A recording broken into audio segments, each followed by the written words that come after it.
রাসূল সাল্লাল্লাহু আলাইহি ওয়াসাল্লাম বলেন, ততক্ষণ পর্যন্ত কিয়ামত সংগঠিত হবে না যতক্ষণ পর্যন্ত মুসলিমদের সঙ্গে ইহুদি সম্প্রদায়ের যুদ্ধ না হবে। গাছ থেকে হুবহু বেরোচ্ছে মানুষের কণ্ঠ। হ্যাঁ বন্ধুরা, এমনই আজব একটি ঘটনা ঘটেছে গোপালগঞ্জের মুকসিদপুর গ্রামে। তো আমি বেশি কথা বলবো না, আপনারা ভিডিওটা দেখেন, দেখার পরে আপনারা আপনাদের মূল্যবান কমেন্ট অবশ্যই লিখে যাবেন আর জানাবেন এই ঘটনাটা কি আজগবি না আদৌ সত্য। তো চলেন ভিডিওটা শুরু করতেছি। গোপালগঞ্জের মুকসুদপুর উপজেলার গজিনা গ্রামের গাছের কথা বলার ঘটনা। গাছকে সালাম দিলে উত্তর দিচ্ছে, মুসলিম কিনা জিজ্ঞেস করলে দিচ্ছে তার উত্তরও। আপনি যদি এখন না বলেন তাহলে তো এটা ভুল প্রমাণিত হবে যে আপনি কষ্টে আছেন। আপনি বলছেন যে আপনি কষ্টে আছেন, তো কষ্টে সত্যি সত্যি কষ্ট থাকলে তো জানা। গাছকে কাটতে গেলে গাছ বলছে আমাকে কাটিস না। এমন গুজব চাউর হতেই এলাকা জুড়ে সৃষ্টি হয়েছে চাঞ্চল্য। গাছের মধ্যে কোপ দিছে, আমার মারিস না, ছেড়া দৌড়া গেছে, অনেকটি মানুষের ডাক দিছে, বিশ্বাস করে নাই। পরে একটা বড় বেড়ে আইছে, পরে শব্দ শুনছে, পরে সবাই আইছে, পরে সবাই জানছে।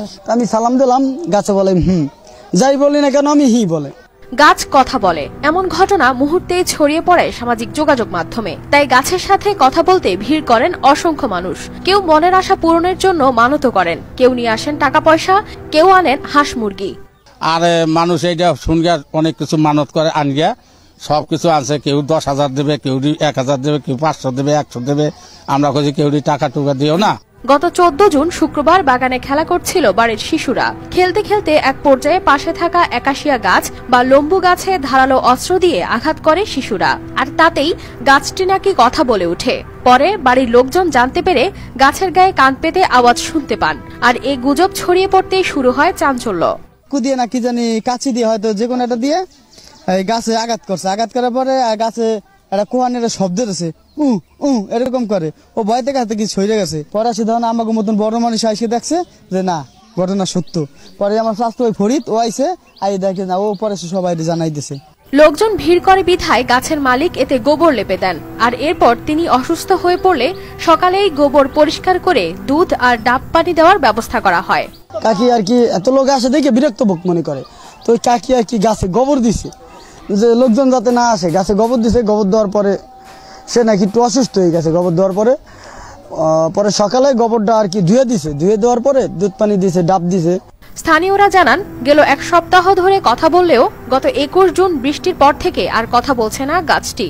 আবার কেউ কেউ অতি উৎসাহী হয়ে বলছেন গাছ সকলের সাথে কথা বলে না। শুক্রবার দিন বিকেল বেলা গনে এই অবস্থা, তারপরে এতদিন চলছে, কিন্তু আজকে শুক্রবারে গনে নামাজ পড়ে আজকে কান পাচ্ছি 3-4 বার নাই। আমি ঢাকা থেকে আসছি, আমি ফেসবুকে দেখলাম অনেক মানুষই ভাইরাল করছে এটা। আইসা দিয়ে হ্যাঁ গাছে কথা বলে, গাছে কান পাতলে একটা করে একটা আওয়াজ ওঠে।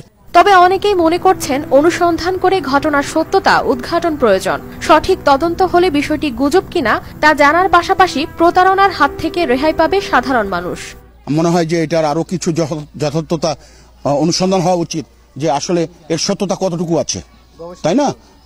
এটা যারা বিশেষ করে ধর্মীয় দিক থেকেও হতে পারে, এটা আবার যারা উদ্ভিদ বিজ্ঞানী আছে তারা গবেষণা করে এটা অবশ্যই এটা নিয়ে যে মানুষের একটা কৌতূহল, এই কৌতূহলের জায়গাটাকে পরিষ্কার করতে পারে।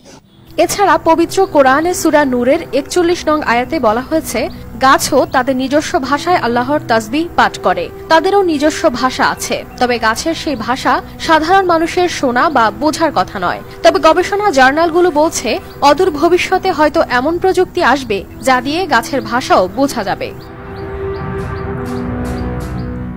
News desk, RTV। ভিডিওটা তো আপনারা দেখলেন। যাই হোক, আমার মনে হয় যে হুজুর যে কথাটা বলছে এটা কোনো চিনটিনি হবে। আসলে গাছ কখনো কথা বলতে পারে না। তো যাই হোক, আপনাদের মূল্যবান মন্তব্য কমেন্ট অবশ্যই লিখে যাবেন আর জানিয়ে যাবেন যে আসলে বর্তমানে এটা ঘটাটা অসম্ভব কিছু না। যে তো ভিডিওটা ভালো লাগলে অবশ্যই শেয়ার করে দিবেন।